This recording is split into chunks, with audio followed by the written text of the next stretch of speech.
So hello and welcome everyone.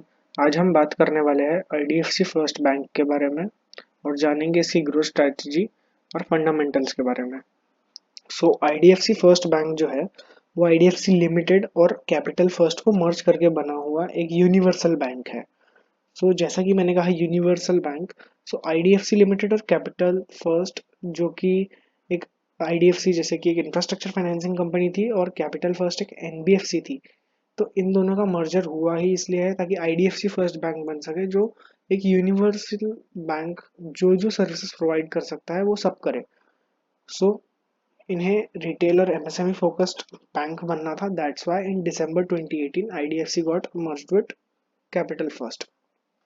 So at present moment IDFC ये सभी services provide करता है जैसे कि savings account, current account, FDs and corporate and SME banking, digital and technology driven services.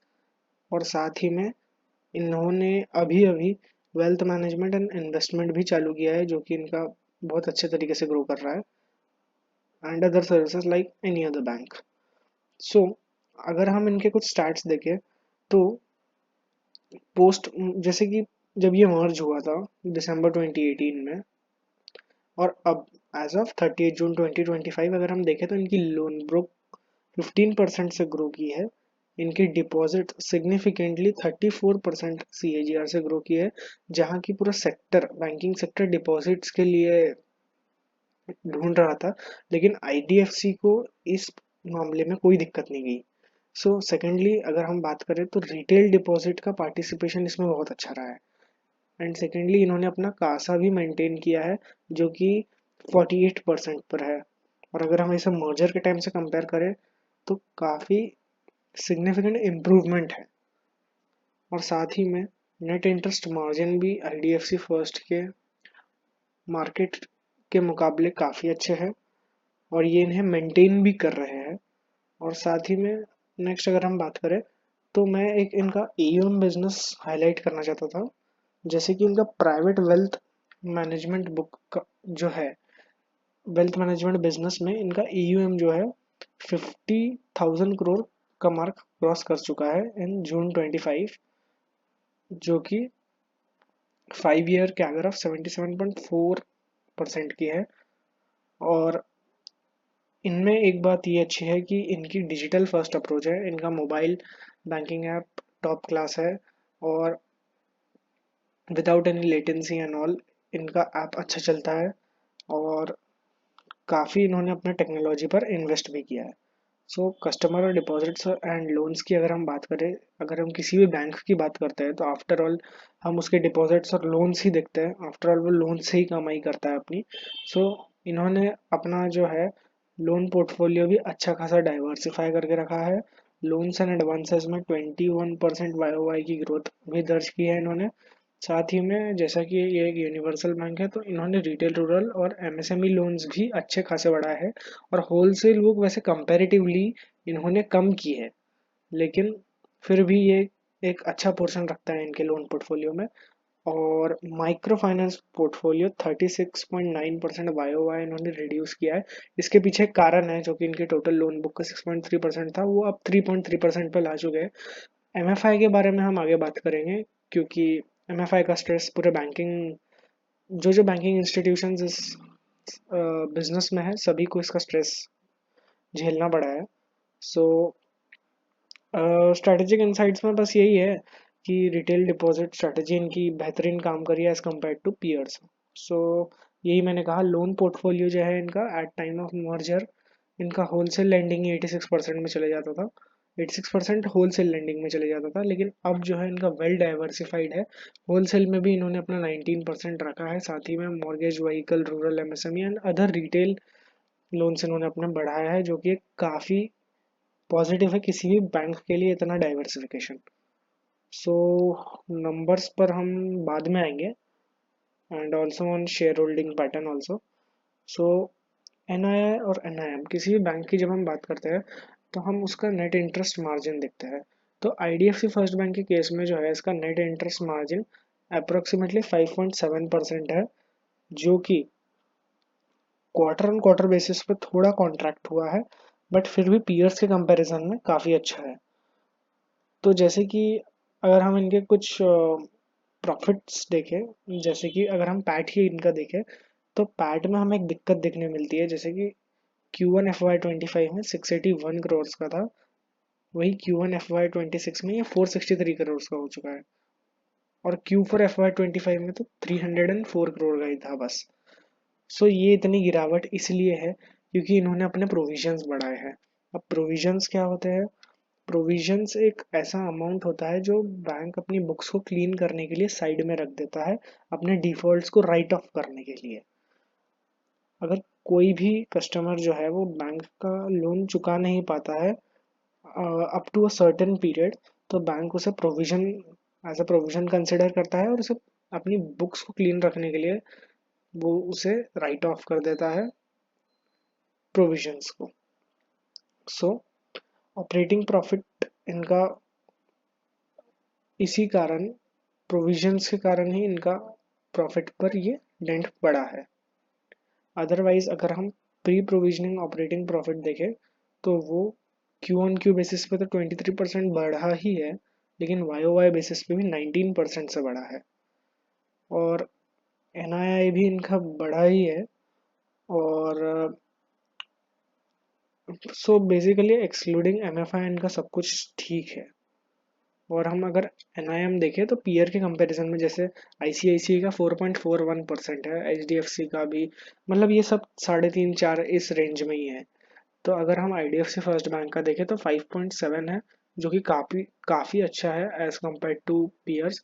But इन्हें इसे maintain रखने के लिए काफ़ी मेहनत करनी पड़ेगी, और इसे मेंटेन रखना बहुत इंपॉर्टेंट है। सो अगर हम एसेट क्वालिटी की बात करें तो वेल अंडर कंट्रोल है, GNP under 2%, net NPA also 0.53%, और पीसीआर जो है इनका प्रोविजन कवरेज रेशियो, जैसे जो ये प्रोविजंस करते थे उस प्रोविजंस को कितना इन्होंने कवर किया है प्रोविजन की गए अमाउंट को, तो वो भी इनका 72% पर हेल्दी है, जो कि 68% के मुकाबले 4% की बढ़ोतरी है पिछले साल के मुकाबले।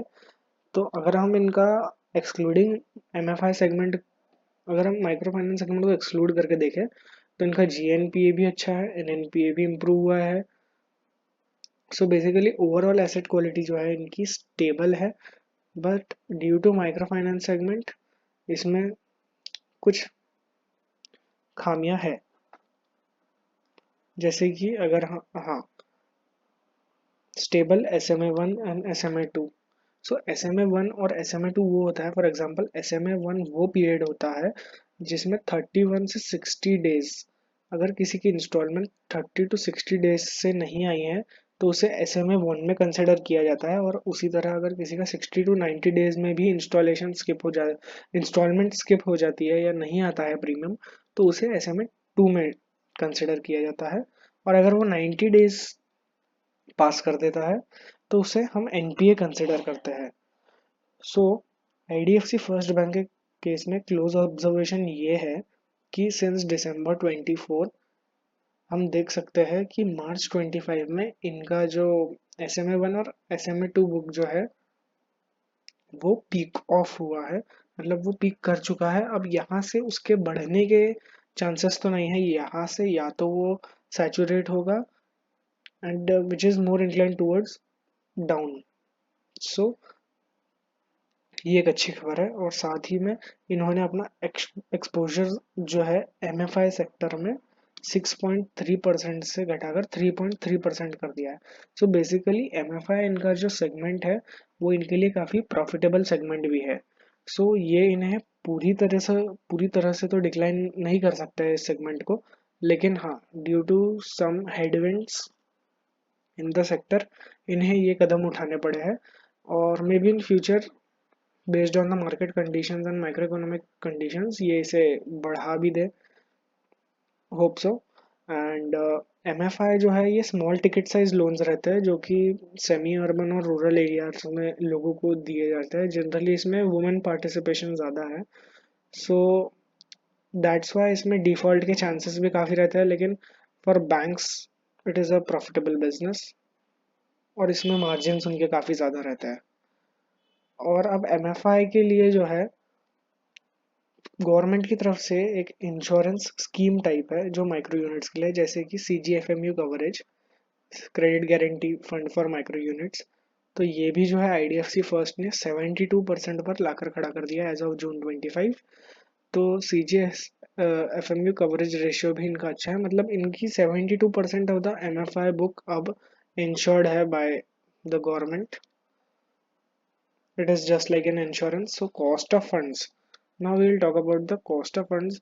सो कॉस्ट ऑफ फंड्स बेसिकली जो होते हैं वो ऐसे, it is a fund which is the interest rate a bank pays to raise money. मतलब cost of funds is the effective interest rate. ये एक ऐसा इंटरेस्ट रेट है जो बैंक पे करता है मनी रेस करने में from the depositors and investors. So ये इंटरेस्ट रेट बैंक को पे करना पड़ता है। सो जितना ये कम होगा उतना ही ज़्यादा बैंक का नेट इंटरेस्ट मार्जिन और डायरेक्टली उसका असर फिर प्रॉफिटेबिलिटी पर भी होगा। So the bank has reduced the cost of funds by 138 basis points from 7.8% at merger, ये हम काफ़ी पुरानी बात कर रहे हैं, at merger to 6.42% in Q1 FY26. So due to increase in CASA ratio from 8.7% to 48%, which is currently 8.7% was at the time of merger. So bank with a high Kasa ratio usually have lower cost of funds. तो इनका Kasa ratio काफ़ी अच्छा है। सो हम definitely समझ सकते हैं कि इनका कॉस्ट ऑफ फंड्स भी कम होगा। The cost of funds is rising in past quarters due to the deposit rates, क्योंकि अब डिपॉजिट्स रेट्स जो है उसके कारण इन्हें कॉस्ट ऑफ फंड्स थोड़े बढ़ रहा है, क्योंकि आईडीएफसी फर्स्ट बैंक काफ़ी हाई डिपॉजिट पर इंटरेस्ट देता है अपने कस्टमर्स को। But overall everything is good. So credit to deposit के बारे में हम बाद में बात करेंगे। उनका ओपेक्स, ये पहले ओपेक्स भी अच्छा करते थे बट अभी इन्होंने इसे रिड्यूस किया है और अपने खर्चे कम कर रहे हैं। और खर्चे जो है ये अपने कंट्रोल में इसलिए रख रहे हैं क्योंकि अभी इनका ब्रांच नेटवर्क भी काफ़ी अच्छा बढ़ चुका है। हालांकि और बढ़ा रहे हैं बट इन्होंने इसे स्लो किया है और अपना फोकस ज़्यादा टेक्नोलॉजी की ओर इंक्लाइन किया है। सो अगर हम आईडीएफसी फर्स्ट के केस में देखें तो इनकी स्ट्रेंथ क्या है कि रोबस्ट कैपिटल पोजीशनिंग है इस बैंक की। जैसे कि अगर हम अभी देखें तो वारबर्ग, पिनकस और अडाया, जो कि बहुत बड़े इन्वेस्टर्स हैं, इंटरनेशनली रिकॉग्नाइज्ड है, इन्होंने एक अच्छा खासा इन्वेस्टमेंट किया है आईडीएफसी फर्स्ट बैंक में। So this capital base supports sustained growth and provides a cushion against potential shocks to IDFC First। और जैसा कि हमने देखा इनका लोन पोर्टफोलियो भी वेल डाइवर्सिफाइड है। सो उसमें भी कोई स्ट्रेस नहीं है। इनकी ऑपरेशनल एफिशिएंसी भी अच्छी है और स्ट्रेटेजिक ब्रांड पोजीशनिंग भी आईडीएफसी फर्स्ट कर चुका है। लोगों के मन में IDFC first bank as a brand fit हो चुका है due to their initiatives. For example, in Kaun Banega Crorepati, they have made a campaign there and in IPL also with Mumbai Indians. So strength में एक recent current point यही आता है कि इनके इनके ऊपर एक अच्छा खासा कैपिटल इन्फ्यूजन किया गया है कुछ बड़े और रिकॉग्नाइज्ड इन्वेस्टर्स द्वारा जो पहले भी इनके साथ थे। सो आईडीएफसी फर्स्ट कामयाब रहा है उस कैपिटल इन्फ्यूजन में। हालांकि इसकी वैल्यूएशन जो है वो थोड़ी एलिवेटेड है as compare to the market peers, but valuation भी हाई इसलिए कई बार रहती है क्योंकि लोगों को भरोसा रहता है उस कंपनी पर। So that can be one thing. और इनके नेट इंटरेस्ट मार्जिन भी जैसा कि मैनेजमेंट कमेंट्री में कहा गया था कि वो थोड़े स्लाइटली और नीचे जा सकते हैं to 5% something, 5.5 or 6, but it will saturate around 5.8 or 5.9 only in FY27 or 26 H2। So in April and August 25 जो ये फंड रेज हुआ था 7,500 crores का, जो अमाउंट इन्होंने रेज किया था, तो ये एक प्रेफरेंशियल इशू था। So it is a good news but क्योंकि ये कैपिटल इन्फ्यूजन ही है, सो इससे इनका जो है इक्विटी और बढ़ चुकी है और ये इक्विटी बढ़ते ही जा रही है। हालांकि ये एक पोटेंशियल रेड सिग्नल नहीं है, बट या द इक्विटी इज राइजिंग, सो इतना बढ़ते नहीं रहना चाहिए। But basically the most amazing thing what I like about IDFC First is their MD and CEO, that is Mr. V. Vaidyanathan, who aims to build a world-class Indian bank which is grounded in ethics, driven by technology, and a force for social good. So, इनकी अपने आप में कहानी Vaidyanathan sir की काफ़ी inspiring रही है। जैसा कि इन्होंने दिसंबर 2018 में मर्ज करके आईडीएफसी फर्स्ट बनाया था, उसके पहले भी ये सिटी बैंक में थे 1992 2000 तक, और इन्होंने आईसीआईसीआई बैंक में भी काम किया है from 2000 to 2010। So at ICICI also उन्होंने आईसीआईसीआई की ग्रोथ को बढ़ाया है, और आईसीआईसीआई बैंक में इन्होंने रिटेल बैंकिंग में खासकर बहुत अच्छा काम किया है। In 2006, at just the age of 38, he joined ICICI Bank Board of Directors. Later, he also served as MD and CEO of ICICI Prudential Life. So ये अपने आप में काफ़ी बड़ी चीज़ है, और कई लोग IDFC फर्स्ट में इन्वेस्ट भी सिर्फ इनके मैनेजमेंट और इनके MD और CEO को देखकर ही करते हैं, क्योंकि इनका अपने आप में एक जो स्टोरी है वो काफ़ी इंस्पायरिंग है। एंड जैसे मैंने आपको बताया 2018 में इन्होंने मर्जर किया, सो 2010 के बाद इन्होंने आईसीआईसीआई छोड़ दिया था अपने एंटरप्रेन्योरियल वेंचर के लिए। So he acquired a stake initially in a small real estate focused company, NBFC kind of thing, with a vision to transform it into a commercial bank. So later after 8 years, 8 long years, इनका ये सपना पूरा हुआ और IDFC first bank बना, which is led by them only. So by 2012 he raised money, then in 2015 also he raised money by doing all that kind of stuff. In 2018 finally he made IDFC First Bank. So IDFC first जो है ये एक काफ़ी पुराना bank नहीं है, जैसा कि आईसीआईसीआई, एचडीएफसी, एक्सिस, ये कई डेकेड्स से वेल एस्टेब्लिश्ड बैंक्स हैं। तो हम उनसे डायरेक्टली हर पैमाने पर आईडीएफसी फर्स्ट को कंपेयर नहीं कर सकते, क्योंकि basically it's a new age bank. उसे 5-7 साल ही हुए अपने ऑपरेशंस करते हुए as a universal bank. So we can't जज it on every parameters like for HDFC and Axis, ICICI and all. So इसे हमें टाइम देना पड़ेगा obviously. So for success, what is needed? So according to me, for success, the major factors include a good management. Definitely इनका management तो अच्छा ही है। सो किसी भी कंपनी को ग्रो करने के लिए उनका मैनेजमेंट का आउटलुक ग्रोथ की तरफ होना चाहिए, माइंडसेट ग्रोथ वाला होना चाहिए, और साथ ही में सेक्टर कॉम्पिटिटिव होना चाहिए और ग्रोइंग होना चाहिए। तो जैसा कि हम जानते हैं बीएफएसआई सेक्टर जो है वो निफ्टी में हमेशा से एक मेजर स्टेक होल्डर रहा है, तो ग्रोइंग सेक्टर की तो कोई बात ही नहीं है उसमें। और कॉम्पिटिटिव एनवायरनमेंट तो है ही, जैसे अब बैंकिंग सेक्टर में भी उसके कंपटीशन सीधे सीधे बड़े बैंक से है, और उसमें भी अब एआई आ गया है, टेक्नोलॉजी काफ़ी बदल रही है, तो उसके साथ भी बैंक बदल रहा है। सो बैंक वही रहेगा, बस जैसा कि पहले लोग जाया करते थे, अब हमें जाने की ज़रूरत नहीं है, सब ऑनलाइन हो जाता है। सो उस हिसाब से सेक्टर रोटेशन, सेक्टर के कुछ हेडविंड्स होते हैं जैसे बैंक्स को झेलने रहते हैं due to a competitive environment. So stable governance भी एक बहुत बड़ा फैक्टर है। अगर भैया देश में गवर्नमेंट ही स्टेबल नहीं है तो लोगों का काम कैसे चलेगा, तो फिर बैंक क्या करेगा। And definitely robust central bank, RBI जो है, हमारा आरबीआई जैसा और कोई सेंट्रल बैंक दुनिया में नहीं है। आरबीआई ने कई ऐसे मुश्किल घड़ियों से हमारे देश को निकाला है, और हमारे बैंक्स के ऊपर एज देयर एज देयर ऐसा कह सकते हैं कि वो हमारे देश के सभी बैंक्स का गॉड फादर बन के बैठा है, जिसने उसे संभाला है।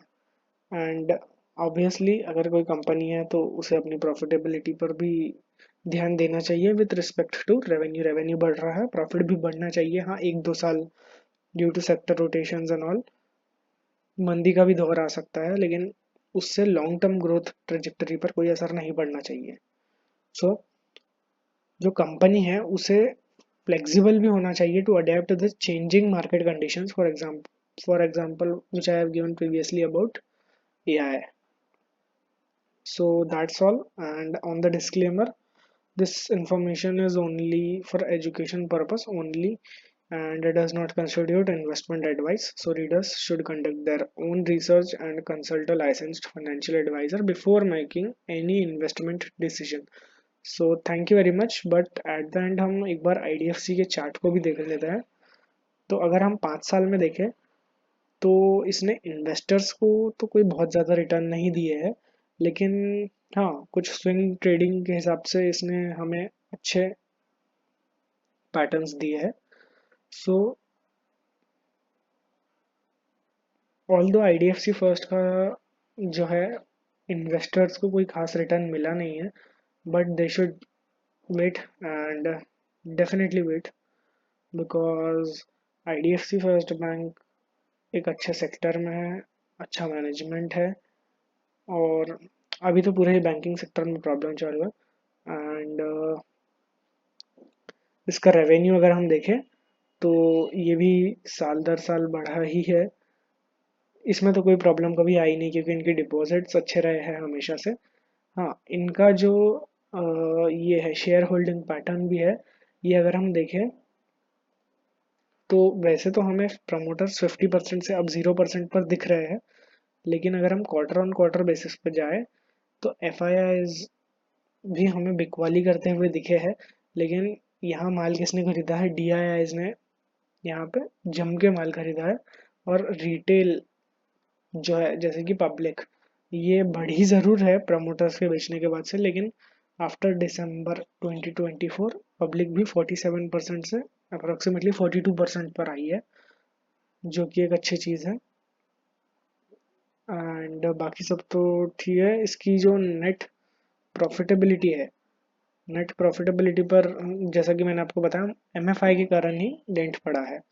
So thank you and again this is not any buy or sell recommendation, and please recommend with your licensed financial advisor before making any financial decision. Thank you.